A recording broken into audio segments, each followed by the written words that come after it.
Anyway, I'm delighted to because I was in a restaurant, Santorino's, and I noticed one of your little cards on the counter, and I thought, wow, I'm going there. I'm going to see this because I worked in London for 20 years with a lot of Muslim people. They were wonderful. I can't praise them highly enough. I'd like that on camera. So if you can put this in your pocket somewhere. Yes, of course. In my pocket, yeah. I'll try and I'll get the other camera. All right.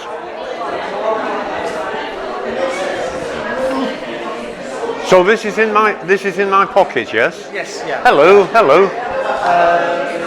Perhaps a quiet room might be better, do you think? Well, we can hear here as well. I mean, it Yeah. shouldn't be a problem because it's got a muffler on there, so it'll pick up the sound quite good. Oh, wonderful, I wonderful. just need to sort of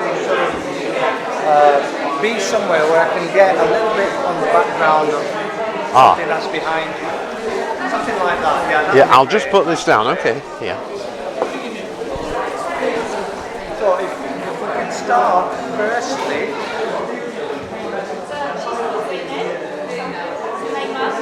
with started off, okay. We're rolling.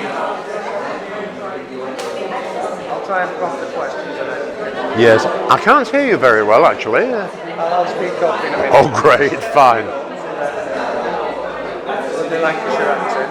Ah, nothing wrong with the Lancashire accent, sir. Right, that's it. So we're let me just get, because I need sound for me as well. And I keep this in my pocket, do I, this device? Just leave that. Yep. That'll just pick up.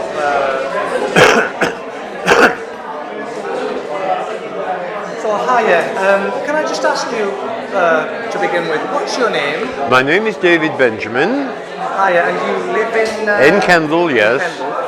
Okay, and then just to give us a resume, how did you find out about this Discover Islam program that we've got? Well, I was in a restaurant run by beautiful Muslim people called Santorino's at the other end of town, and one of your cards was actually on their counter. So I found it, picked it up, took it home, and I thought this is something which in my view is long overdue. We should all work together, we should become one community. Diversity is an absolutely marvellous thing, and I am all in favour, and I hope to see many, many more of these events in Kendal. God willing, yeah. We're trying our best to sort of have these meetings and places like this all over the UK. We've had it in Lancaster, we've had it in Really? we've got one planned for Whitehaven. Wonderful. Kendal's the first time, obviously this is the first time that we've ever done this in the town hall. Yes, of course, yes. So I just wanted your thoughts on, when you actually came and you entered this room, what did you think of the Now, the overall- first thing that impressed me was the courtesy, friendliness, politeness of the people who were running the exhibition. We shook hands, they were warm, welcoming, I was very impressed. And this is actually before I'd actually had the chance to have a look round. The friendliness hit me, it was wonderful. And this is something which, as an older fashioned gentleman, I really do appreciate. So just, if you can, is there a big community of Muslims in Kendal, or is there hardly any probably? I understand there is a very, very small community of Muslims, but the Muslims I've spoken to and the Muslim restaurant I use, wonderful, friendly people. I can't praise them highly enough. I worked in London for many years in an executive capacity, and the company I worked for employed Muslim people, and they were wonderful, friendly, invited me to their homes, told me about their religion, about Allah, etc., peace be upon him, and I was very, very, very impressed indeed. Just to elaborate, go a bit further on that point that you said that you've been with some Muslim people and you know some Muslim people. Have you ever sort of looked into Islam? Have you ever actually, read the book or anything like that? Is there anything that interested you? Well, I must be honest, I have looked into Islam on the internet, and I was very impressed. I was very impressed indeed. I found it absolutely fascinating, because I reckon it's our duty as citizens of the world to learn about each other's religions. If we do that, it brings us all together.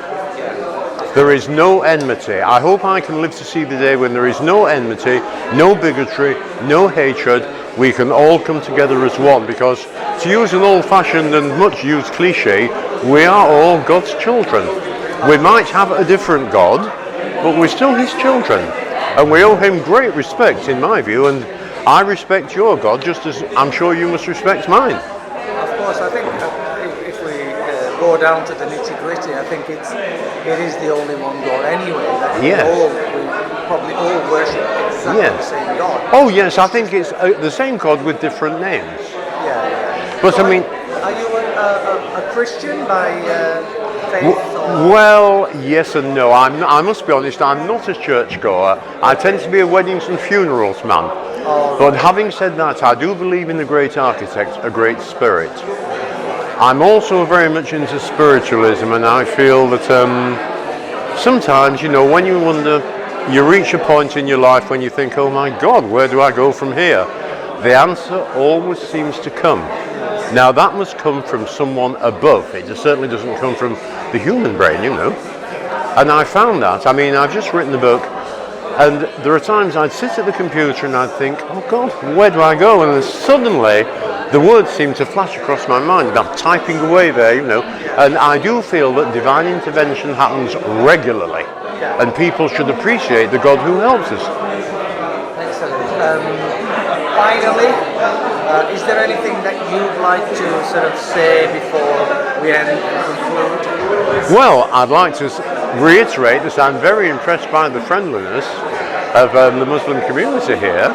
I hope to see many, many more of these meetings, because I think they're absolutely essential. Because as God's children, I think we should all come together.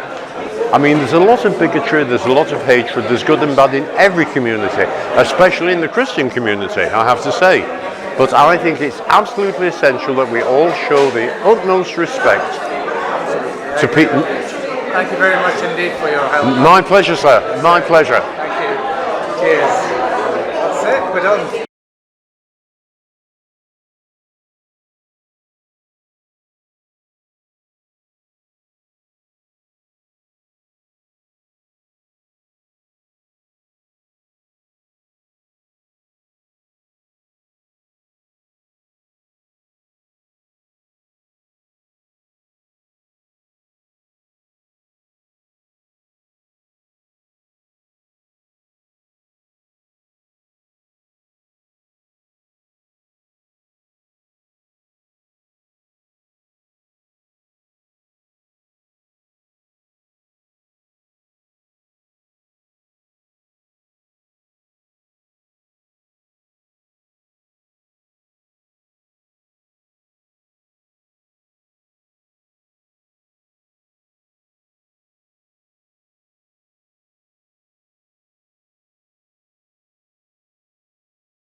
one behind the Medina one.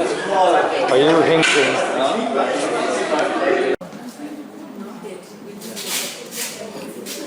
Come close. Come close. Just 1 minute. Come close, brothers, sisters. Come here.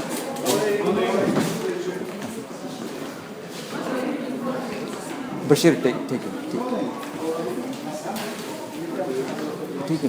Take him around. Others come close by. Guest hai. Come close, guys. I can't be shouting out. That's why. Come close. The guests are here already. Come closer, because I can't shout. The guests are here already. Okay. أعوذ بالله من الشيطان الرجيم. بسم الله الرحمن الرحيم. رب اشرح لي صدري ويسر لي أمري واحلل عقدة من لساني يفقهوا قولي. صدق الله العظيم. اللهم صل وسلم على نبينا محمد. Brothers and sisters, Jazakallah khair for coming down. Wallahi, we just want to refresh our niyat. We are here for the sake of Allah subhanahu wa ta'ala, to please Him only first. Okay? That is the only primary reason we are here. Make sure anything and everything you say, you do, anything and everything, make sure Allah subhanahu wa ta'ala is going to be happy with you, what you're doing. So I want you all to be extra cautious, extra courteous, extra conscious of all what you're doing, inshallah. We have tried our best to put things around, okay? Just familiarize yourself where things are, each of them, and if possible, be courteous to the people, give them the chance to have a look around. If they would like us to guide them through each of them, that's fine. Go through it one by one. It's very, very, straightforward. All the things are there on the board. Just give back there. Just make sure they take enough of pamphlets and details so that they can go back and, get a benefit from it further. If there's any questions, anything, if they have questions which they ask and you are not able to let them know, fine, please feel free to say, I don't know, and appropriately direct him to someone or the other who can help them answer the question. Is that okay? So I don't want you to give any wrong information or any wrong impression, because we have to make sure we give the right information. So if you have any doubt, any difficulty in answering, just direct them. Just direct them, and appropriately, we can take it from there. There's no question which is difficult. We can handle them easily, no problem. Bismillah. If there is any snacks around here, so make sure they are given enough adequate snacks, and make sure ask them to request them to leave a feedback. So because that's very important for the children, there's activities there. There's word hunt, so we will allow them to get the form when they come in here, so they can fill them up, and we can reward them with a lollipop or something like that. Have I covered everything? Is there anything else? Yeah, go on. Just wanted to add, if anyone of the people that come, if they'd like to have a talk and an interview on the camera, feel free, yeah. Direct them to me. Yes, he's the official one, sort of. So yeah, just direct to him so that he can speak about it. Happy to talk about it. Okay. Something as well. Make sure everybody has food. Yeah. Do not be hungry. Eat your food and have your snacks regularly. Yeah. It's a warm day. It's a long day. So make sure you look after yourself. Inshallah. And of course the guests as well. Ask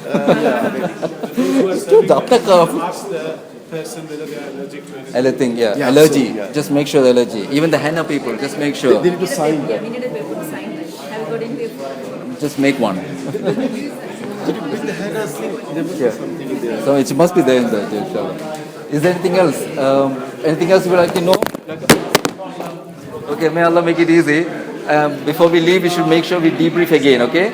So, can I begin with just asking about children? Jill Impey. Jill. Impey, I-M-P-E-Y, Impey. Hi, Jill. Just wanted to know, how did you find out about this place today? I walked past.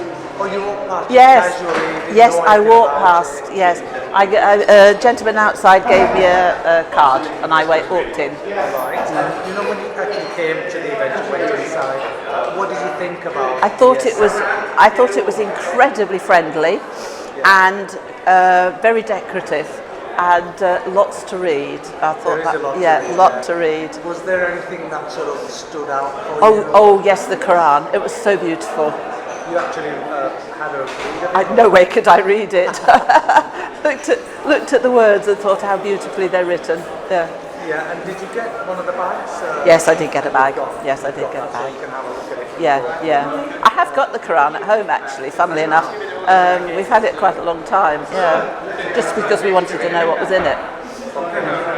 When you say we, you mean you and Me and my husband, yeah. all right. I believe you're going to be meeting now. I'm meeting a friend shortly. Okay. So, anything you'd like to add about this event that we've done that you thought was outstanding or something that really caught your eye? I think the most important thing was the actual friendliness of everybody and the willing to talk and to get involved with everybody that's going round, and I thought that was lovely. Really good. Yeah, really That's good. super. Anything you might sort of Well, add to that, or what do you mean gain out of it, or? yeah, did you? Well, have you I- actually met Muslims before? Is it the first time? Yeah, you're yes, meeting them? yes. I was a nurse. I mean, with being a nurse, Of course, sorry. You absolutely. must have met So quite you a do. few, I hate racism, obviously, Yeah. and I hate the fact that it seems to be getting worse again, and I don't like that. It's very frightening. So I think they made this probably This a need for more it of does these help. sorts of Unfortunately, events. often preaching to the converted who are willing to open their minds. Yeah. Unfortunately. It'd be great if that would happen. Yeah, yeah, yes. Thank you very much for your. Thank you. It was very enjoyable. Okay, cheers. Can we begin with just asking your name? What's your name? Sorry. David. David. Hiya, David. It's good to see you. I mean, I just saw you inside, and while I was having a snack, it was really nice. I just wanted to know, David, what did you think of the events that? I think it's very good. I think it's really good. I think it's what this town needs. Because there's so many Muslims in the town, I think people need to know what you're all about. Yeah. Do you think this encapsulates the message I'm sure it does, of yeah. Islam and how I found it Muslims very are? interesting. Very interesting indeed. What about the people that were inside? What did you The think people, of? oh, they're fantastic. I actually go to a chapel in town, Okay. which the Muslim community come and do Yeah. the prayers on a Friday Yeah. in our chapel. All right. So they come in the chapel as well to have a look. Yeah, they come into the schoolroom. The chapel's a bit too small for them actually because there's that many of them. Yeah. I would have thought it was quite a small community of Muslims. I didn't realise that there was. I'm not quite sure. I think there's about 30 of them. Right. Yeah. Was, I There don't might be know. more actually. Yeah. Yeah. And I've met a lot of them, you know, who've been in the schoolroom. And I think they're wonderful people. Absolutely. Yeah. I think we need more. Would you say we need more of these kinds of events just to I'm sure, open up yes, people's yes. perceptions about What it's Islam? all about, yes. Yeah. I've So- always been interested in different religions. Yeah. And so I find it fascinating. Yeah. Are you a Christian yourself? You are I'm what you call a liberal Christian. liberal. Tolerance Whatever, to any, yeah. tolerance to any That's good. It's good that you believe in a God, a creator, and obviously there is only one creator, and obviously we're from the it doesn't same. matter what we call him. Yeah, Exactly. yeah, You know, yeah. It's all coming from the same source. Can I ask you, is there anything that stood out for you when you went in there? Is there anything that sort of really? I think the most thing that stands out is the love of people. The love of the people you talk to Yeah. as well. You know, I think that's it. I've become very friendly with Sam.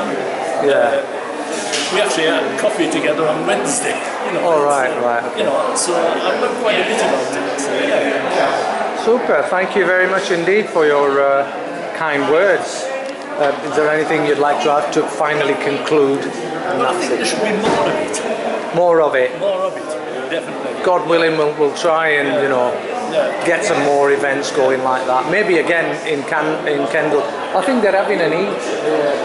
I don't know if you know Hassan. I actually went for coffee with him on Wednesday. Oh right, okay, right. Oh, that's good then. That's great. Then you know that he's having an Eid party as well here sometime. Yeah. And no doubt you'll probably be invited. Yes, Yeah. Super. Thank you very much indeed for that.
If you just click that on for me, or I'll click it on for you. Okay. And then just chuck that in the. Okay. That'll do it. And then if you just leave that in your pocket or just hold that in your hand. Okay. Just basically all I want to know. Well, you could ask me some questions. Or just for me to say what I think. Yeah, what you think? Basically, what you thought of. What's it for, by the way? It's just the recording, just for. It's for my channel, YouTube. Okay. On YouTube, just for the. Okay. Like Facebook and YouTube, you know, things like that. So, firstly, can I just ask you your name, please? I'm Michael K. Michael. K. How are you, Michael? It's I'm good fine. To see you. I'm fine. Just wanted to ask you, Michael, what did you think of the event that we've done today? Very interesting. Came on it quite by chance. Actually came to get something from the village hall charity event. Saw you were across the way and just popped my head in and found it very interesting. Some of the things I knew already, some things were a little bit new to me, but I think the overall idea of putting out what Islam is about, what it stands for, in the community is a really, really good idea, because the more people understand, the better it is for everybody. I agree with you. Do you think that we should have more of these events just to give a clearer picture about Islam? Because most people have maybe not the right impression about Islam. Yes, I think you should have more like this, because it's very difficult through the news and what people see on the news and how the news portrays things to try and get to the nub of what most ordinary, whether you believe in Islam, Christianity or don't have, most people share a lot of the same common values, and I think that's the thing that we should be trying to put over. It's the common things we share, not the differences, really. Of course, yeah, and there is a lot of commonalities. Did you find the people friendly and Oh yes, inviting? Yes. And just to ask you out of curiosity, and this is not related, are you a man of faith as well? I'm an undecided. I'm not a. Yeah. I was brought up a sort of in the Christian faith, but not it's just what you did really. You didn't think about it too much. So, like a lot of people, I've questioned it. And all different faiths, and still question it and trying to make sense of it really. But I think what you believe is very much down to you. But I think we can have, and I think there's one very interesting little excerpt there about that. Whether you're a Muslim or not a Muslim, as a Muslim, you should treat all non-Muslims as if they were a Muslim, really. And we're not the enemy. Nobody's the enemy. We're all trying to find whatever it is we're trying to find, and that's what it's about. Yeah, absolutely, I agree with you. Yeah. You mentioned earlier on that there's some things that you do and then other things that you may not have known but maybe found out in them. Could you give me an idea of anything that you sort of saw in there or heard about that was I think you didn't know before? Yeah, I think it's just what I said. I think it was the fact that it's in.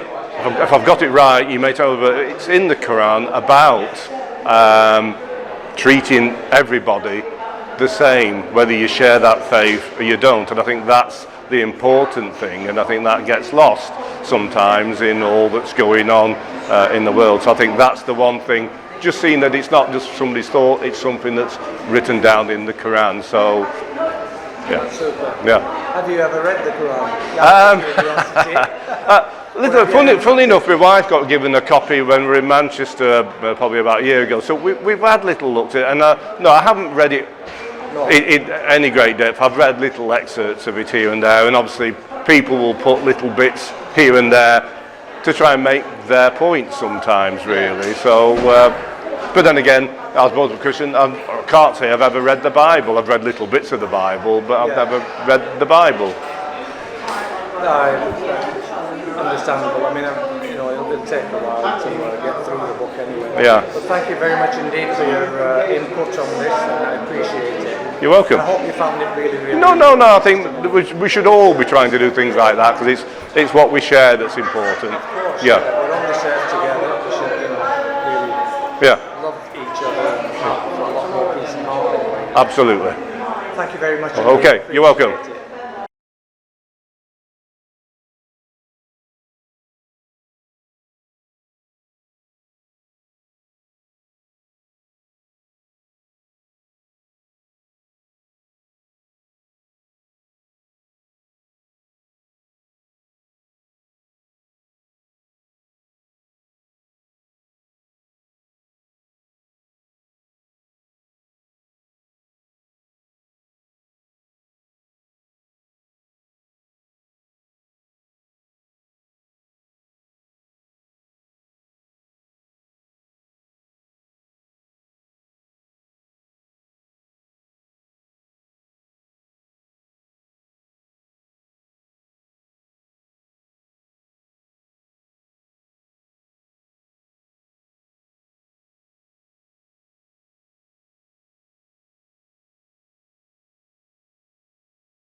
Right, can you tell us your name? Yeah, sure. My name's Chris. Chris. Chris, in your own words, can you tell us what you think about the exhibition? Because you've been in there, you've had a look. What do you think? Yeah, well, I think it's an excellent idea. I enjoy the display boards going around with the summary of the various things. Yes. Picked up my free copy of the Quran because I've never actually looked at it in any sort of detail. But there were plenty of people on hand to help explain or whatever. So yeah, I've enjoyed it. Yeah. Have you ever come across? You live in Kendal, by Yes, the way? you do. Yeah. You do. Is there? I mean, have you ever come across any Muslims? Have you spoken to them? Have you ever had conversations with them? Have you found out anything about Not here in Kendal, no. No, but Travelling, yes, but not here in Kendal. Yeah. so you've travelled throughout the world and gone to Muslim countries? Places, yeah. Yeah. What did anything stand out for you in there? Did you not find out something that you didn't know? Maybe. No, but I was encouraged by the number of people here. Yeah. Community events of any sort, maybe not as well attended as they should be. Yeah. Did you get a feeling of friendliness, love? Yeah. Oh, absolutely. Yes. Right. Yeah. Yeah. And did you participate in the snacks that we had? Or? Yes, I did. Super.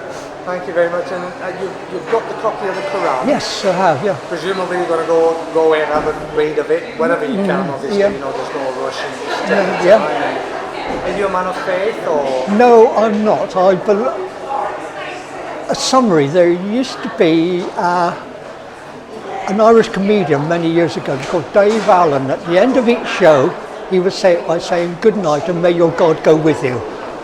Your God, my God, her God. I'm not a man of faith as such. No. But I respect you and her and him. The rest. Fine. Yeah. Respect is the best way forward. Yeah, absolutely. Yeah, that's great. Super.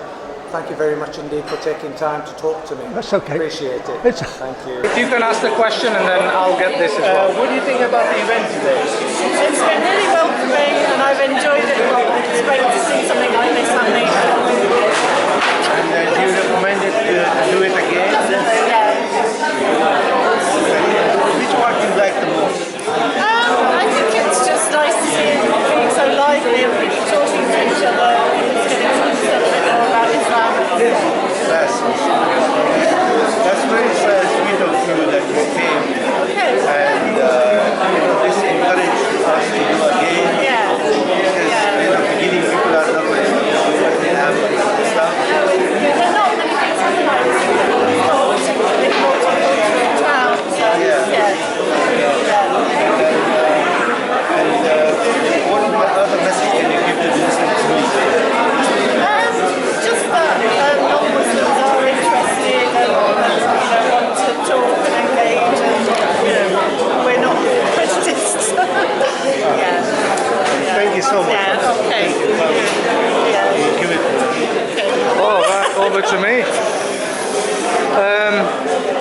when you came, how did you find out about this event, by the way, firstly? It was on Facebook, and I think it was through the Unitarians in Kendal in particular. I think they posted something about it. Super. And do you actually go to the Unitarian church? Sometimes, not regularly, but I do sometimes. So presumably Unitarian meaning one God? Yes, and Unitarians don't follow a particular creed or religion, but they're very diverse and they're interested in everyone having their own spiritual path. Yeah. You know, when you came here, I'm assuming that you've actually gone round. I have, yes, and you've had a look. Yeah. What did you think of the actual presentation, the layout? Presentation? It's very vibrant. I think it's welcoming, so it draws you in and things are easy to look at. There were lots of people to talk to as well.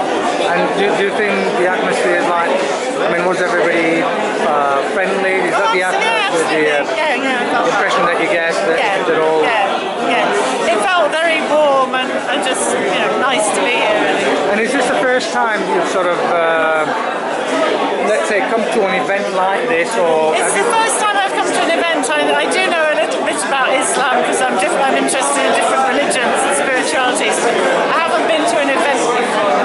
And have you, you've got a goodie bag there and you've probably got a Quran in there. Have you ever read the Quran? I have looked at some of the sayings of Muhammad. I haven't looked at the whole Quran. Okay, super. That's a great start. Keep going that way. We'll probably, go far, I hope. May God guide us all and keep us on the straight path, basically. Forgot to get your name, sorry. It's Margaret. Margaret, thank you very much for your input in there, and I appreciate it. Yeah, thank you. Well, what's your name? Mohammed.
So I was talking about prayer.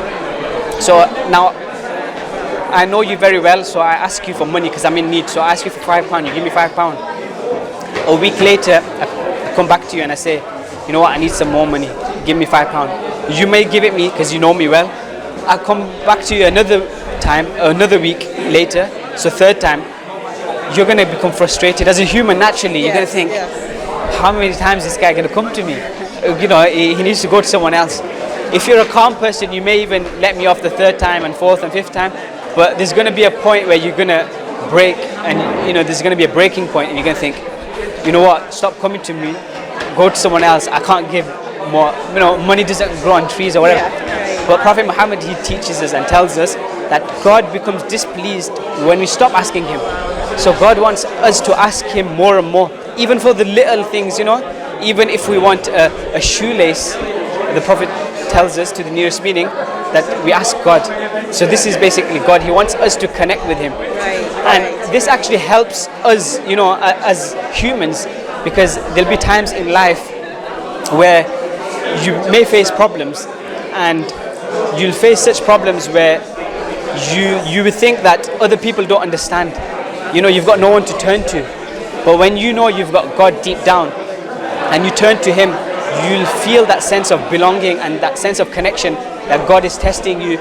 You put your full trust in Him, you put your full belief in Him, and it makes you feel strong and it strengthens you, as a person, that you know on your own somewhere you've got someone to turn to, and it keeps you strong. It keeps you on the faith. Yeah. So these are the prayers, that you're asking about, where you can pray at any time. Okay. So any more questions? Any more questions? Can I just ask, what did you think of the events that we've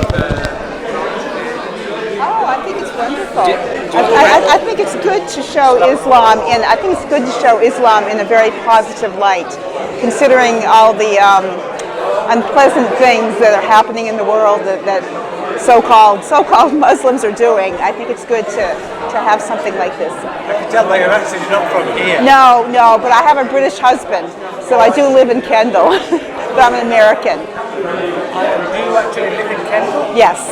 All right, so probably, have you met Muslims before? Or is this the first time? Let me think. I think that's a hard question to ask. I don't know any Muslims intimately as friends. I think I've met people who are Muslim though. Do you know what I mean? But I don't have any friends that are Muslim. But now I have a friend here. Sorry, I didn't get that. She said now she has a friend here. So, what do you think of the actual layout and the event itself? Well, I had just walked in the door and I started to have this wonderful conversation, so I haven't quite made it to everything. But I like to set up those. It talks about the 5 pillars, and the Quran, and he even did a little bit of chanting for me, and so I'm. Yes, he did. Yes.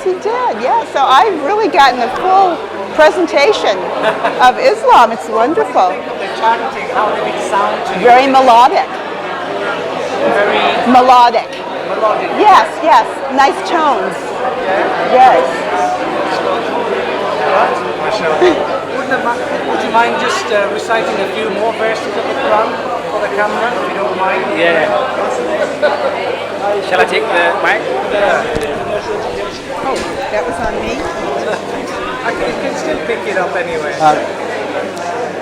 أعوذ بالله من الشيطان الرجيم بسم الله الرحمن الرحيم قل يا أيها الكافرون لا أعبد ما تعبدون ولا أنتم عابدون ما أعبد ولا أنا عابد ما عبدتم ولا أنتم عابدون ما أعبد لكم دينكم ولي دين. Thank you. Very nice. MashaAllah.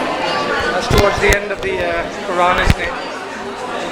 That's towards the end of the Quran. Is it the second last chapter of the Quran, isn't it? MashaAllah. Very good. Subhanallah. So very melodic, very soothing. In that case, there's only one thing for it. Repeat after me. Ashhadu an la ilaha. I'm just joking. Sorry. I gather you're Muslim. Are you from Kendal? I'm from Blackburn, Lancashire, which is an hour away.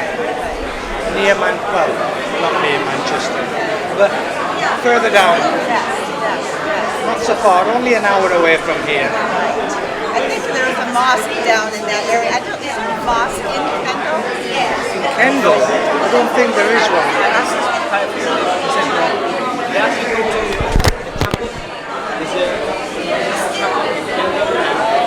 She will talk to Kamala, tell her. Okay, yeah, good. Yeah. Thank you. Yeah.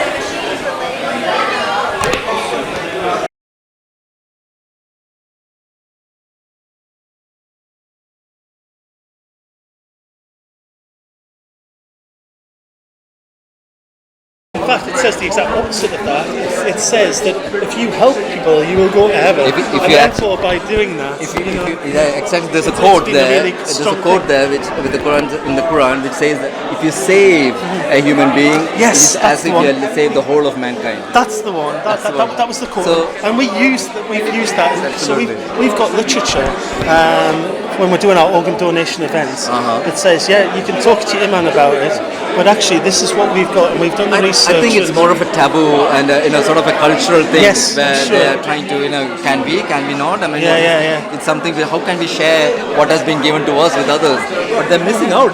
That is what you need to do. Yeah. You need to get out. And we've got some really strong advocates within the community who are saying, and of course doctors, of course. That are saying, I'm a doctor by profession, so I know it. I know. And they're saying, look, we need to address this issue, because it's our own people that are dying from It's this. a human as being well, as well. Exactly. It's That's one- the fundamental. That's the base level. Exactly. And I think that's why it's important. And if you are able to, you should.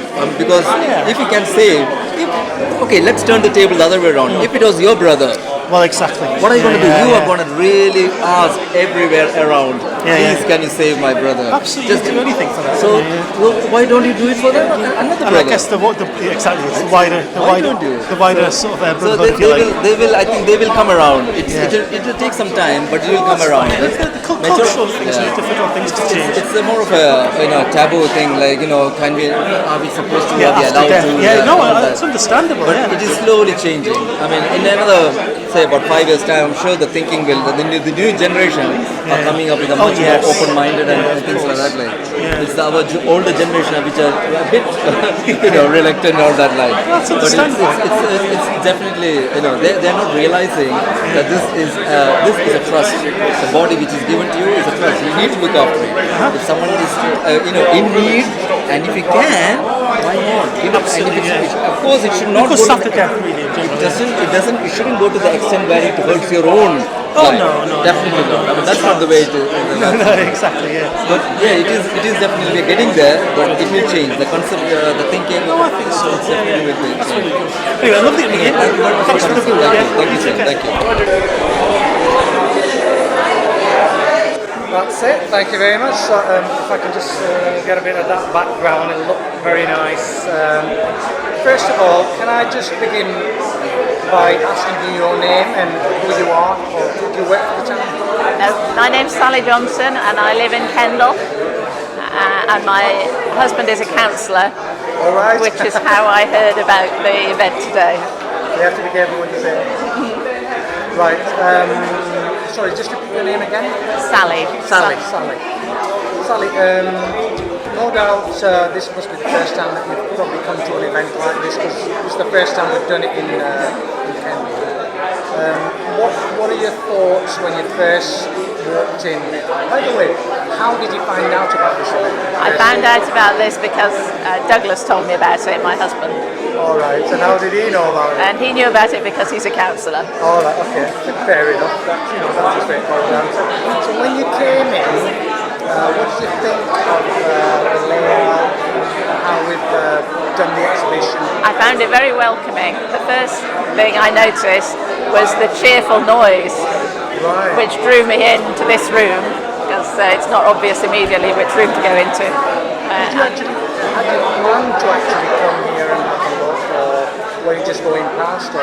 I knew I would be in Kendal today, and I had planned to come in because I was here anyway. Yeah. Have you had a look around at some of the posters? I have had a look around, yes. Is there anything there that you maybe thought, well, I didn't know about that, anything like that? I found the section on the role of women particularly interesting because we hear so many conflicting things about that. It was it's very well laid out and very clear, and I found that particularly interesting. Informative? Yes, informative. So did that in any way sort of clear any of your maybe misconceptions you might have had, maybe about the role of women in sport? Yes, it was. It made me less anxious about offending people on that subject, because we assume that when people wear clothing which reflects their religion, that they feel very strongly about it, and that it becomes a touchy subject. And in fact, the information boards show you how much it's just part of your life and part of it's not something particularly special or touching. And are you, do you have a faith, or are you sort of... I'm agnostic. Are you a Christian, presumably? Are you a Christian? I'm not, no. I don't believe in a creator, no. You don't, okay. And presumably you walked in and I'm surprised that nobody sort of came up to you and gave you a goodie bag. And they did. They did? Yes. Oh, you have got it? Yeah. Down there, is it? It's around the corner. Yeah. All right, that's fine, that's fine. It's just got some information about it. And I've also sampled the food, which was excellent.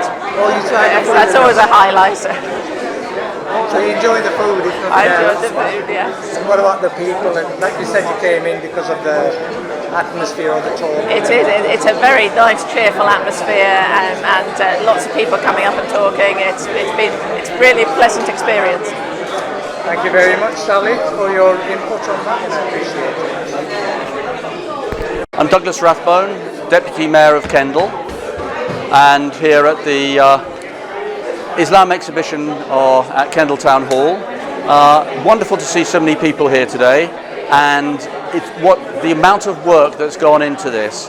Not just of the bits of about Islam that I knew about before, but also things such as, for example, the healing that I wasn't aware of.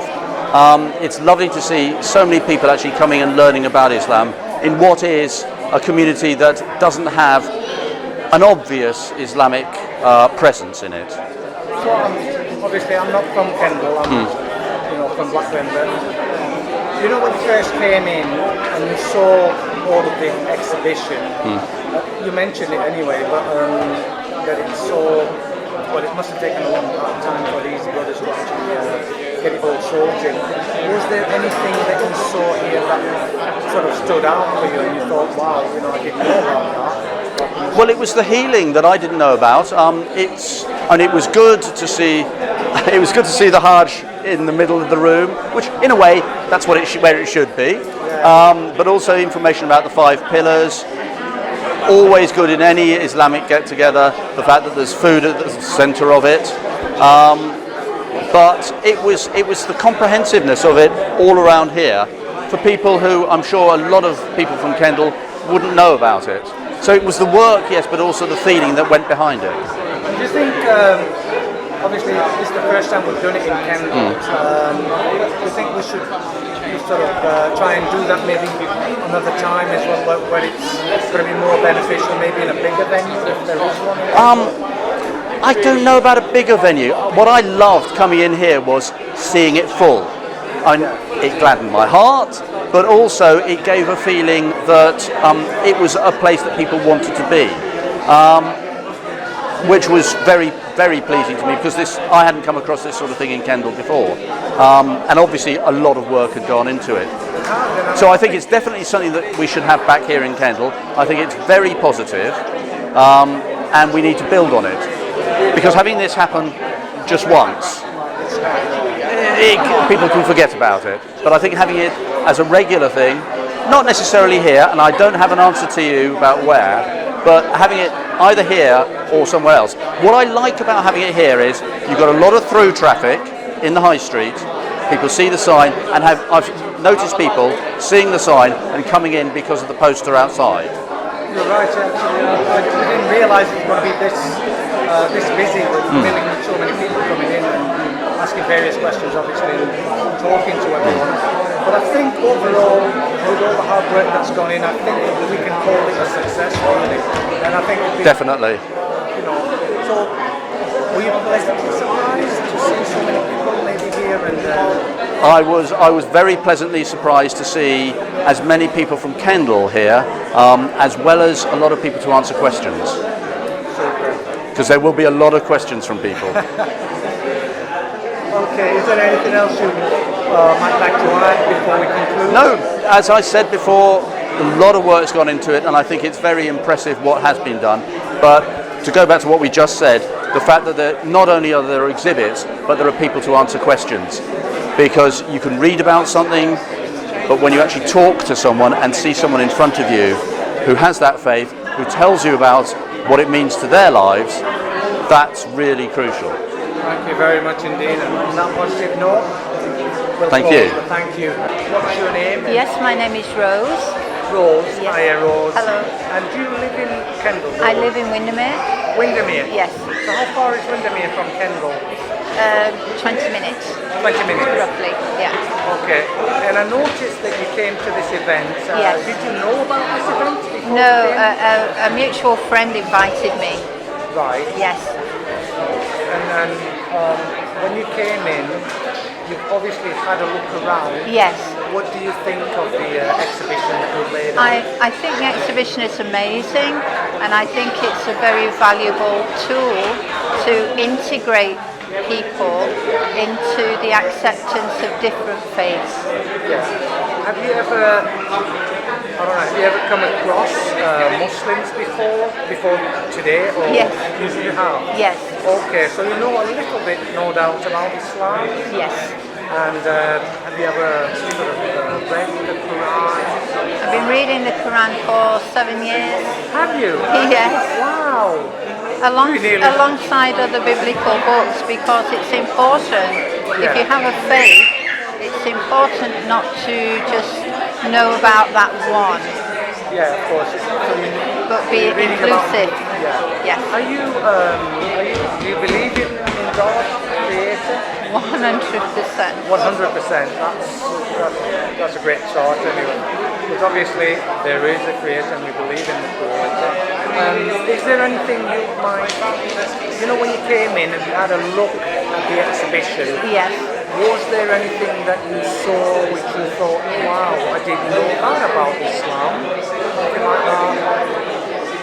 Anything about, you know, I don't know, the role of women in Islam? Anything Well, like that's what I've got some literature on actually, right. because So I you're want gonna to have read more about that. You're going to have to read about it. I see you've got your hand henna.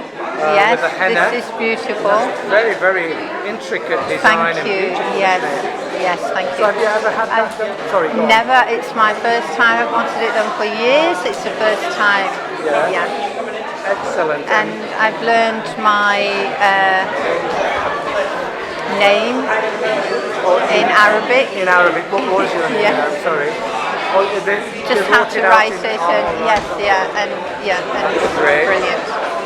Super. And then finally, just to conclude, what would you say about this event? What would you say about the whole experience today? I think this whole event is a lesson on how to love each other. Excellent. So would you say that when you came in, you got a good, feeling, loving yes. experience Yes. here today? Yes. Super. From everybody. Great. I'm very, very happy to hear that. Thank you very much for your input on that. We'll end with that. It's a pleasure. Just gonna. So who's gonna hold this near? Can you speak up louder so that we can? If you could just stick that on your lapels. All right. Oh. It's a long view of everything. Very, very good. So firstly, Assalamu alaikum wa rahmatullahi wa barakatuh. How are you, Ilyas? I'm fine, alhamdulillah. Where are we today, Ilyas? We're in Kendal. Kendal? Yes, in the Sunny town Kendal? hall in Kendal. Wow. In the Lake District. Lake District? In Cumbria. First time ever. It used to be we've done- Westmoreland. It used to be Westmoreland. Oh, but it's wow. now Cumbria. Excellent. And I can see people playing in the background there, Yes. and I can see some people here who were watching the prayers. And what were you explaining to I was them? just explaining that we pray 5 times a day. Okay. Fajr, Zohar, Asr, Maghrib and Isha. Isha is the night prayer. So Fajr in the morning when the sun's just coming up, which at the moment is around about 4 o'clock. It does get very early. And in winter it does get very late because we follow a lunar calendar. Yeah. So it's all on where the sun comes up and the sun goes down. So obviously in winter in the UK we pray Fajr around about 7 o'clock. In the height of summer we pray it quite early in the morning. And our last prayer is Isha which at the moment we pray very late, so we're praying it round about sort of 10:20. Yeah. It does get to 11 o'clock sometimes. Yeah. It wasn't rather. So we pray 5 times: Fajr, Zohr, Asr, Maghrib, Isha. We've just prayed Asr, Fajr, Zohr and Asr together. Yeah, we normally pray Zohr around about 1:20 at the moment. Yeah, and if we were going to the mosque, it would be 1:30, 42.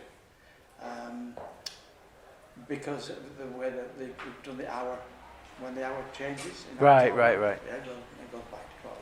Yeah, well, that's the midday prayer. Yeah. And then we pray Asr, which is sort of afternoon, evening.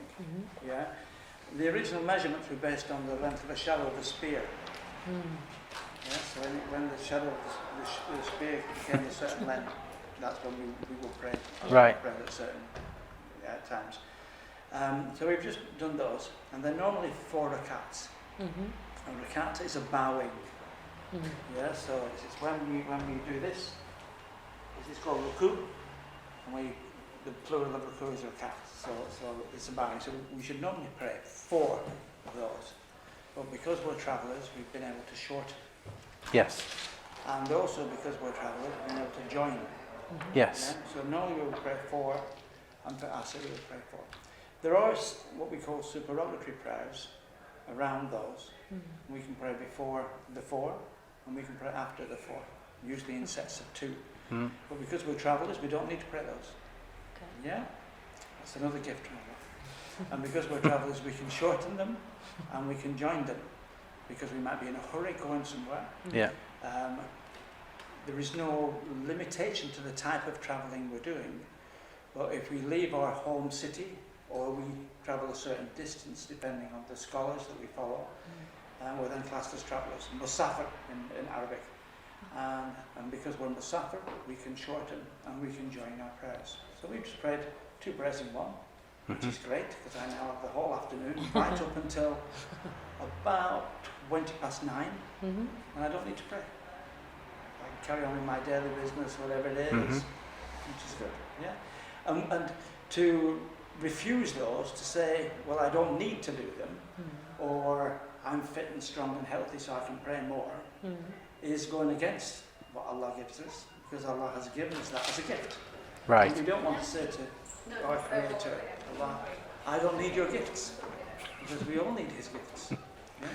And because Islam is supposed to be an easy religion to follow, Allah makes it easy for us to shorten those prayers. We can do the same with Maghrib and Isha as well. So we can join and shorten those. We can't shorten Maghrib. Maghrib is 3 rakats. We can't shorten that. But we can shorten Isha to 2 rakats. Right. Yeah. Fajr we never shorten. The one at the beginning of the that's day. only 2 rakats, but we never shorten it. Yeah. And we always pray the supererogatory prayer before it, which is called 2 sunnah. Even though they're not obligatory for us, we always pray them out of habit, because the Prophet, peace and blessings be upon him, always did. Yeah. Salat is fundamental to our religion. Our whole day revolves around it. Right.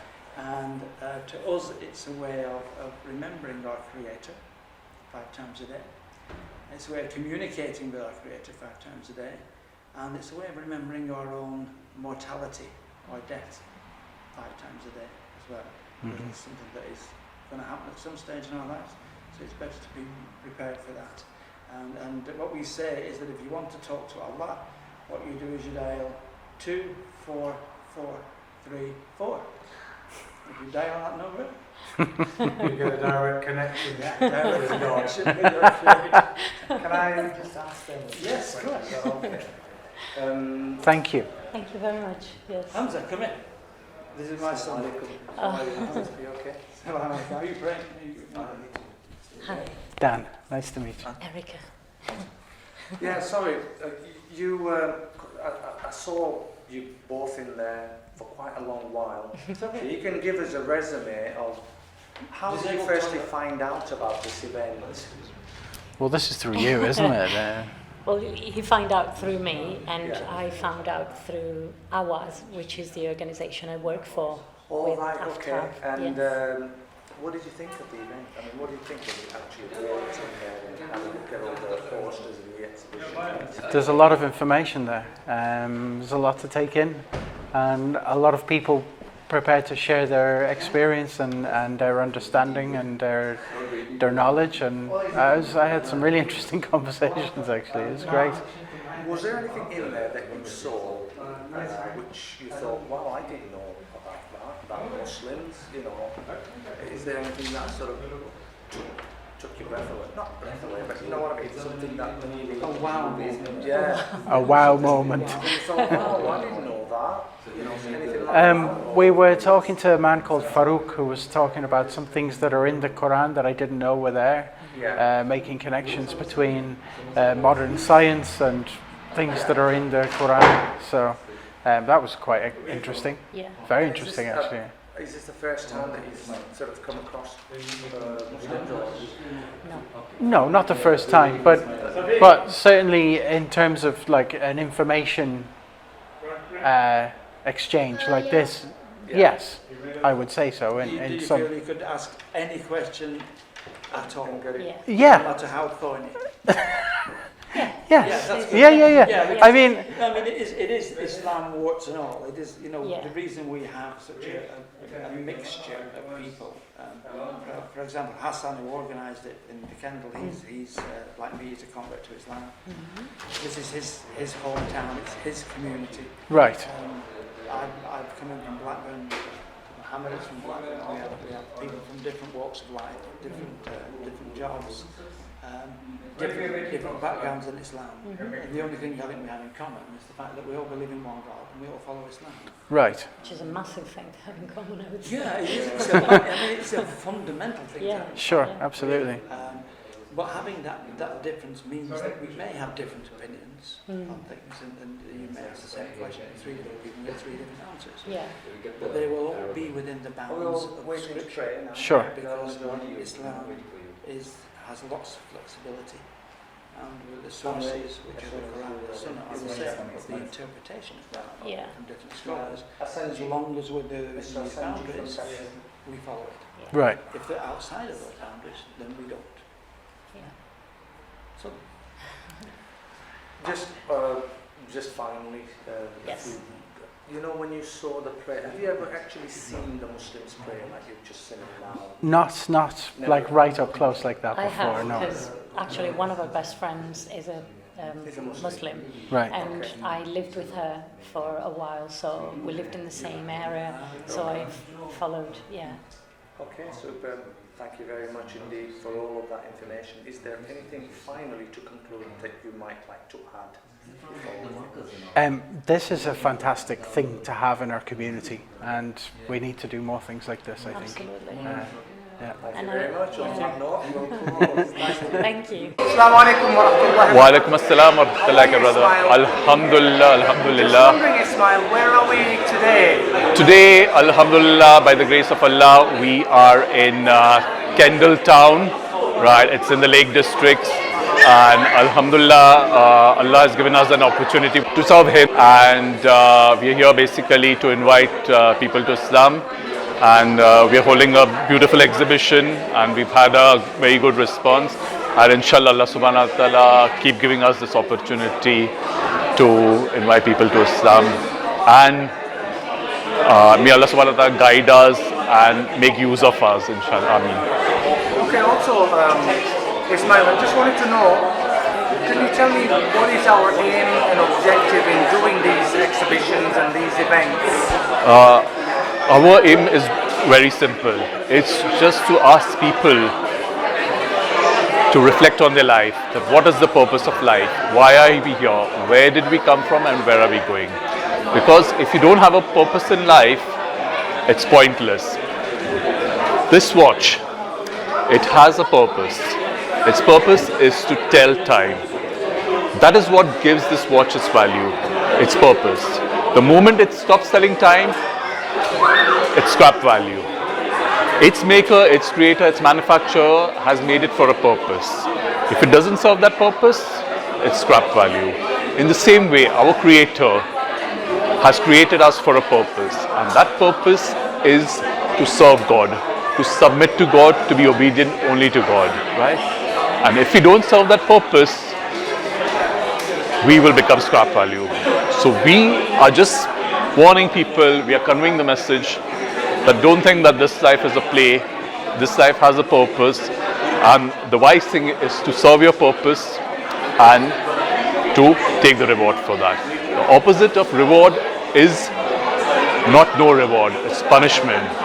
So every choice you make has a consequence, right? So in the same way, if God has created us to worship Him, and that is our purpose, and if we don't worship Him, then there will be a consequence. So the reward is paradise, and the punishment is the hellfire. So the clever thing is to take the reward and not the punishment. It's just, I'd like to give an example. Suppose you're working in a company, say you're working in Asda, the supermarket chain. Now when you join Asda, your boss will make you sign a contract, right? And that contract will have all the do's and don'ts. Now whenever your boss tells you something, it is obligatory for you to carry out those instructions.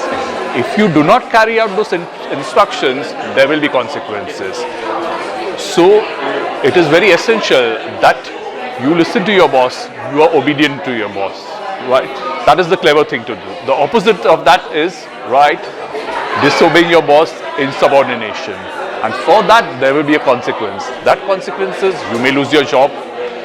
Your job depends on running your house, having food, your clothing, providing for your children. So why would you want, you wouldn't upset your boss. In the same way, God is not only our boss, God is our creator. See, your heart belongs to you, but tell your heart to stop beating. Will it stop beating? No, it will not, right? We think we are in control, but we are not. This is very simple. It is our heart, but still it will not stop beating. So just imagine disobeying God. What is the consequence of that? So God has created us for a purpose. The clever thing is to submit our will to the one who controls our heart, right? And for that, we get a reward. This reward is paradise. Paradise is, the word Islam means submission to God. And when you submit to God, you acquire peace. Peace is the reward for submission. That is paradise. And the greetings of paradise is Assalamu alaikum. Why? May peace be upon you. Why? Because there you don't have to worry about anything ever again, right? Peace means never having to worry about anything ever again. This world, you're going to worry about your boss at work, your children, your bills, your mortgages, right? Illnesses, sickness, this, that. So this world is not built for peace. You may have a limited amount, but this world, the peace is the reward, and that is in the hereafter. Now, what is paradise? That's the most important. People don't concentrate enough on that. What is paradise? Suppose Asda tells you, come and work, shelf filler job, come and work today for an hour and we will pay you £9. Will you take that job? Some people, yes, £9, yeah, all right. Most people, okay, it's not something special, right? Now, same job, Asda tells you, I'm going to pay you £90 per hour. Now, will you take that job? Definitely. Yes, definitely you will take it, isn't it? Now, it's now £900, 9,000. Will you take that job? Now, it's a no-brainer. 9 million, 9 billion. Your creator, for every moment that you serve him, is going to reward you for that. The reward is unlimited. Look at the universe, right? This universe, we have a sun. This sun is so powerful. If you look at the sun continuously, you're going to go blind, right? You cannot look at it. This is just one sun in this Milky Way galaxy. There are billions of suns in the Milky Way galaxy, and there are hundreds and thousands of trillions of suns in this entire universe. So just imagine how powerful the creator of this one sun is so powerful. Just imagine how powerful that creator is who created this universe. So what is the clever thing is to submit your will to. What is the wise thing is to submit your will to the creator. Now people have a problem when you go to work. Whatever the boss tells you, you do. If the boss tells you, if the boss tells you have to wear this uniform, you wear it. You never question it. You're not allowed to drink alcohol when you're at work. Why? Because the boss told you. In the same, this is our creator, right? So if the creator tells us don't have alcohol, dress a certain way, what's the problem? There shouldn't be any problem. So the wise thing is to listen to the boss, earn his pleasure, be at peace with the boss, and take the reward. The opposite is disobedience, not submitting your will to God will lead to problem, and ultimately you will be the loser. So Alhamdulillah, hopefully this should clarify all the positions. Yeah, that's fantastic clarification. Sorry, don't continue. Now what is the Quran? What is the Quran? So basically, the Quran simply means the recitation. Something which is to be recited from memory. Like how when you're kids, you memorize poems, right? As a kid, they teach you nursery rhymes, you memorize things, and then you recite it. In the same way, the Quran is something which is to be memorized and then to be recited. God revealed it to Prophet Muhammad so that he could memorize it and recite it to mankind. Now, why is it so? Because in the 7th century, at the time of Prophet Muhammad sallallahu alaihi wasallam, it was the age of poetry. They were very proud of their poets. Like how today we measure things in terms of science. We measure everything in terms of science and technology. Oh, science does this, science does that, technology. So that is our yardstick today. And in the 7th century, at the time of Prophet Muhammad in Arabia, that yardstick was poetry. So the Arabs were very proud of their poets. So they measured success in terms of poetry. So God is challenging that society with their grammar, their literature, their language. And God is telling them, if you are in doubt that this is from God, then you produce something like that. And when they heard this, they knew that this is not something. That's the reason the Arabs became Muslim. Why? Because when they heard this, they knew that this is not possible by a human. It has to be from divine origin. But there were people who rejected it. But that rejection was not because even those people who rejected it knew that this is not something human. But they couldn't accept that. So what they used to make is they used to make false allegations. Oh, that Muhammad is a madman. He's a soothsayer. He's doing magic on us. He's done some he's doing some magic. He's a magician. So they used to put all these ridiculous false allegations. Why? Because they couldn't accept it they didn't accept. Because why? They became slave to their own desires, their society. So God tells us, I've created you not to be a slave to society, social norms, social pressures, because society will keep changing to fit what was acceptable, what was not acceptable 100 years ago is today they're fine with it. Maybe 100 years after there'll be something new. So society will keep changing to fit its whims and fancies, right? But why would you want to be a slave to some other human being? Society is basically some human beings getting together, making some law. So why would you want to be, who knows the best for us? It's our creator. We shouldn't be a slave to our desires, the ego, because we don't know what is right for ourselves. How many times in life, we do something and oh, this is wrong. So we will always make mistakes and take over. But are we reliable? Should we be a slave to our own desires? No. The right thing is to be a slave, to be a servant, and to listen to the one who has created us. So basically, that is what Islam is. That is what the Quran is. That is what the message of the Quran is. Yeah, would you be able to tell me about Muhammad sallallahu alaihi wasallam? Muhammad sallallahu alaihi wasallam is simply. I'd use the example of. Again, I'll use the example of Asda as a company. Right, Asda has a headquarter. The boss, the CEO, sits in the headquarter. He doesn't have to go to every employee and tell him to do this. He simply appoints a supervisor, a store manager, a general manager, right? Muhammad sallallahu alaihi wasallam is that person. He is the instructor. He is the guide. God doesn't come to everyone and tell you, oh, do this. He instructs a human being, and the human being tells us what to do. So basically, Muhammad is our supervisor, our general manager, right? So we have to follow what we do. The Quran is like our staff handbook, but the staff handbook doesn't tell you day-to-day jobs and everything. For that, you need someone human to instruct you. So Prophet Muhammad, may peace be upon him, is that instructor. Before Prophet Muhammad, for different time periods, different nations, there were different messengers. Moses, Jesus, Abraham. The Quran mentions 25 by name, 25 messengers and prophets. But Prophet Muhammad, may peace be upon him, said that every nation and guide had a messenger, an instructor, right? And he said 130,000 messengers and prophets were sent to the face of the earth. So every nation, God has not left anyone unguided. So everyone has been given the message. The thing is whether we accept. The only thing we can do is either accept the message or reject the message, and that will have consequences. And of course, Allah subhanahu wa ta'ala is the boss. He is the CEO. He is our creator. He is everything. Without him, we cannot even take one breath. We did not bring ourselves into existence. We did not give birth to ourselves. We didn't create ourselves. Who's in charge? We cannot even tell our heart that stop beating. If our heart stop beating next moment, you can't do anything. You'll have to depend on someone. You'll have to call the paramedics and everything. We think we are in charge of things, but we are not. Who's in charge? It's our creator, Allah subhanahu wa ta'ala. Now, who is Allah? Right? See, if I made this watch, can I become a watch myself? It's absurd, isn't it?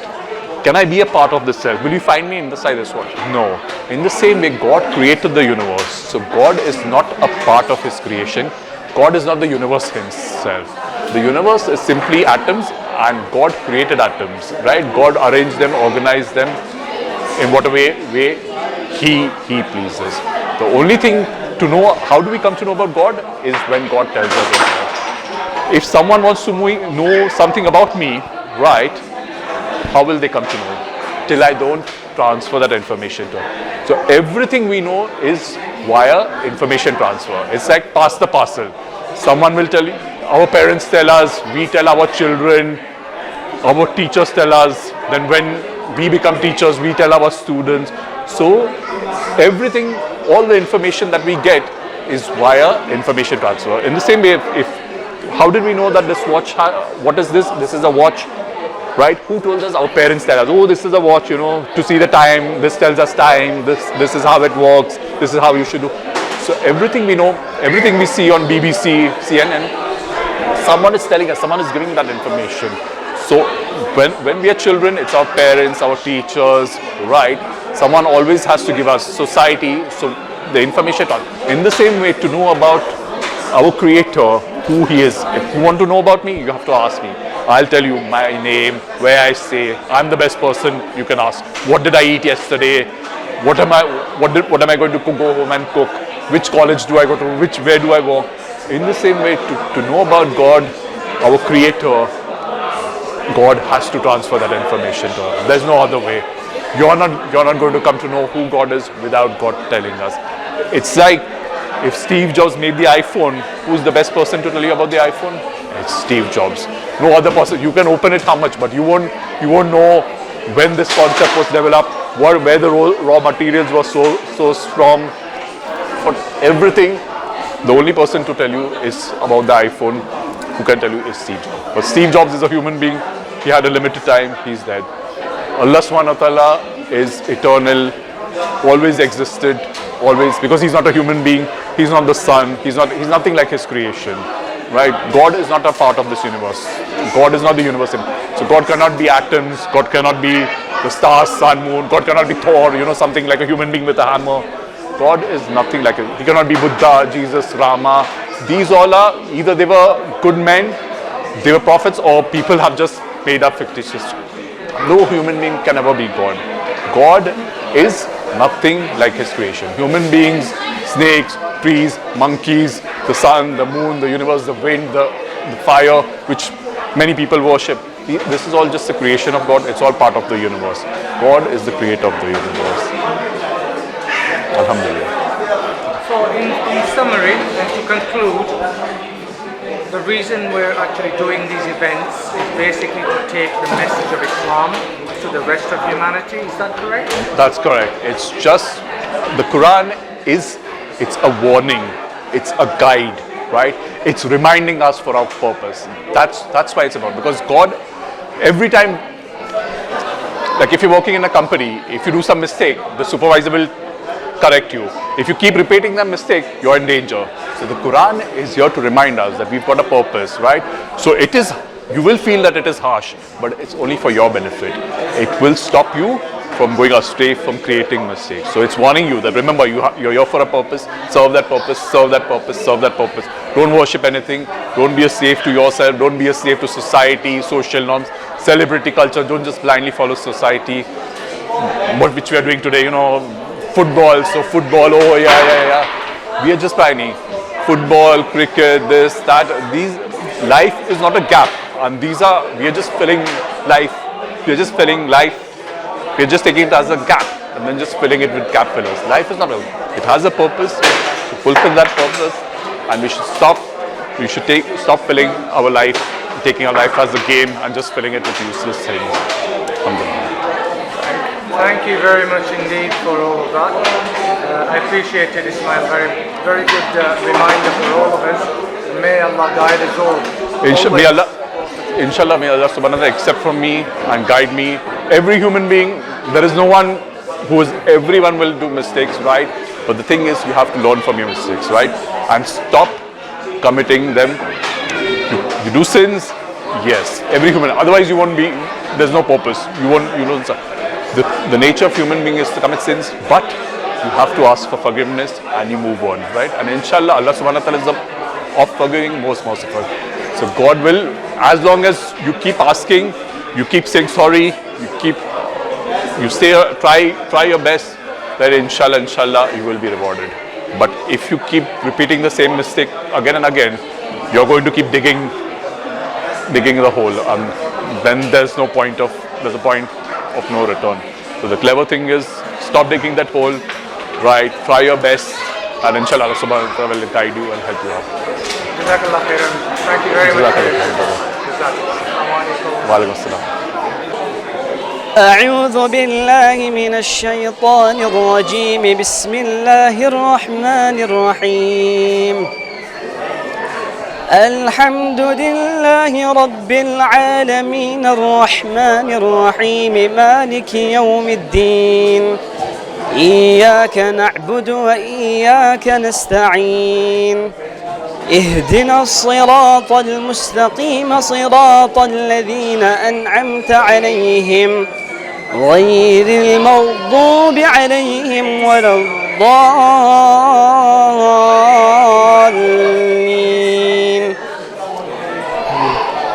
So that was it. That's the second chapter. First chapter, sorry, of the Quran, which begins with what is the actual translation of that? So basically, what I recited was the opening chapter of the Quran, and God mentions that all praises belong to God, the Lord of the worlds, the most compassionate, the most merciful. And then he mentions, sovereign of the day of recompense, you do we worship and you do we seek help from. Guide us to the straight path, the path of those upon whom you have bestowed your favor, not the path of those who have evoked your anger or those who have gone astray. So basically this opening chapter is a prayer, a comprehensive prayer from God. He's teaching us that we say this prayer, and we actually say this prayer, this opening chapter, in every unit of our prayer that we pray 5 times a day. So it's a very comprehensive chapter. So what are your thoughts on the actual recitation? What are your thoughts on the recitation? How did it sound? Have you ever heard it before? I've never heard it live. I've heard it sort of on programs and things like that. Okay, just one. Oh, sorry, just saying. Yeah. So you've never heard it live? No. First time you've heard it live? I'd have heard recordings, I think, from other things. Okay. So, yeah, and it is quite pleasant to listen to, quite melodic.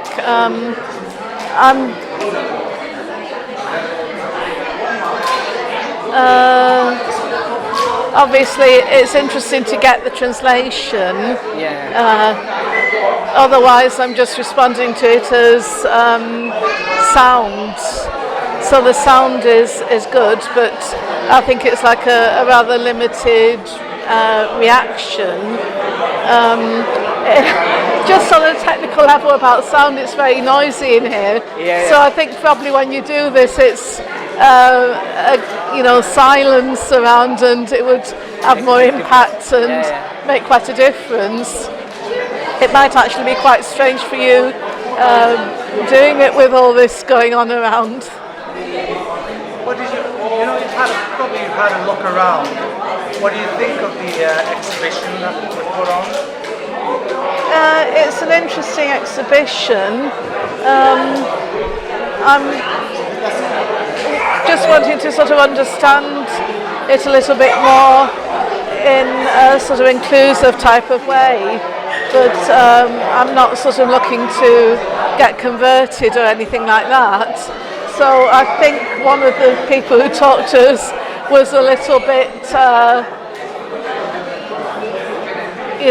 trying to get converts rather, which I can understand, but wasn't what I wanted. Yeah, no, that's not the actual purpose of this exhibition. Yeah. The purpose is just to kind of educate and kind of put the message forward in relation to Islam, that what is Islam, what are the basic teachings of Islam. Yes. Because we rather that the non-Muslims hear about the correct information of Islam from us Yes. that know about it, Yes, I can rather than understand them that. hearing about it more negatively from outside sources. Because you're getting a lot of negative stuff at the moment, Yeah, which must be quite upsetting for you. So that's why we Yeah. want to kind of engage, because obviously we live with people like yourselves, in our own towns and cities. So without engagement, we aren't going to get our message across, or we aren't going to tell or inform people what Islam really is. So when people like yourselves come, then you can maybe ask us questions, and we've had many questions today, and we can answer those questions, or we can answer the misconceptions and misunderstandings that people have when they hear about Islam from outside sources that don't know much about Islam. Right, okay, So, yes. Yeah, okay, thank you. Yeah. Thank you very much for your input. Yes, it was interesting, you're welcome. Feel free to take a copy. Really? Yeah. I'm so interested. I'd absolutely love to read it. This has a kind of brief commentary as well at the start. So maybe the translation is the same, but this has just got additional information about the Quran. So maybe take this one. This will be better. Alright, okay. But you're free to take that as well. We've got plenty of them. So you can take both, maybe one for him. Or maybe this is a bit small, so if you're traveling or something. But remember that it's a religious text. So when you read it with that mindset, not that it's like a storybook. So you might find when you read a storybook, you get into it and you want to read more and more. That's if you're a reader, But when you're reading a religious text, sometimes you need breaks in between. To digest and then ponder and reflect. That's really good. I'm so interested. Wow, thank you. No problem. I don't know if you know about the unique thing about the Quran is that it's never been changed since it was revealed 1400 years ago. So this is the original Arabic text. This is just translation. So it was revealed 1400 years ago. And it's never been changed, not even one dot. And to kind of back that up, there's a tradition in our faith where we memorize the book, we memorize the Quran. Everyone doesn't have to memorize the entire book, but many memorize the book cover to cover. So for me, for example, I was blessed to memorize the entire book, word to word. That's so, impressive. and obviously I revise it on a daily basis, but me myself, I'm shocked. Now I'm not, because it's been so many years, but when I think over it and ponder, and I think, wow, because I've tried memorizing other texts, like English books and even other Arabic books, but it's not the same. I've not been able to retain the information. So this. I think it's really important. I was just reading that. I think it's so important to know something about people's faith and beliefs and religions, because it creates unity, not True. hatred. And I think that's really important. But that's the miraculous nature of the book, because obviously this is a miracle itself, because the book's revealed direct from God to Prophet Muhammad through angel Gabriel. But to memorize the entire book word to word, obviously that just tells us how miraculous the book is. And another thing, God in the Quran himself, he tells us that he is the guardian of the book. He's going to preserve it. He's taken the responsibility of looking after the book. So that's why, even though it's been like over 1400 years since it was revealed, not one dot has changed. So I'll show you where he mentions this. And that is so beautiful. Let's go and have a look. So There's a lolly. The universe in your mind. That is the universe. That periodic table. Everything, you, me, your Yeah, I know. that table, the sun, the moon. And you know who's that chemist?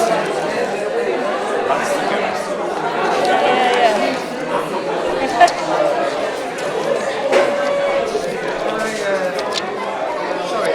So Hi. I'm sorry. yeah, I'm just showing her one verse. 1 second. That's fine. Yeah. You continue. Is it So okay if I sort of... yeah, I'm on. You know this. God mentions here. Indeed, it is we who sent down the message, i.e., the Quran, and indeed we will be its guardian. So God basically is telling us here that He's going to preserve it. Whereas when it came to other scriptures that came before the Quran, other religious texts, the responsibility was given to humans to look after the book and the texts. But as we see, obviously humans are imperfect. God is perfect. God is obviously the creator. Humans are creation. So obviously there's like a big difference. So the creation never looked after the previous text because they are humans. They're weak. 1 week they can remember something. Another week they forget. 1 week they tell someone something. Another week they go back on their word. So this is the nature of a human, right? So obviously we see many of the previous texts, the religious texts, they've been tampered with. So we'll have so many different versions. But when it comes to the Quran, there's only one version because obviously God tells us that. Every Muslim across the world is reading that same. Yeah, the same. That's really Yeah. nice. I want to have a go and have a look at this. Yeah, you can look at the Arabic. Yeah. So in Arabic, it's right to left. So we read like this way. Well, thank you so much. No That problem. was so No problem. interesting. No problem. Okay, thank you. Thank you.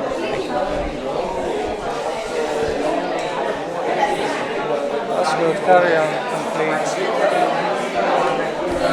Sorry, I think I cut you off because I was midway through a point. So Carry on. I want again, we need the recitation. I want them to listen to it because the words of Allah will do the job. All we have to do is recite it, let them hear it.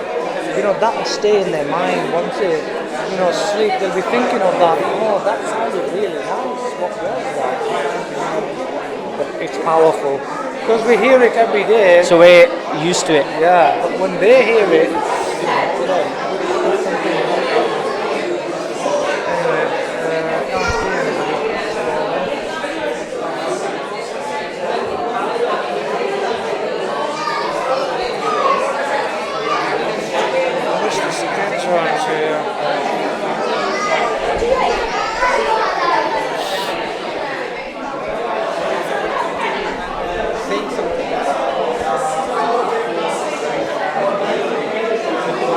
what time is it now? 25 past 3. All right, 4 o'clock. I think we have to start Packing up.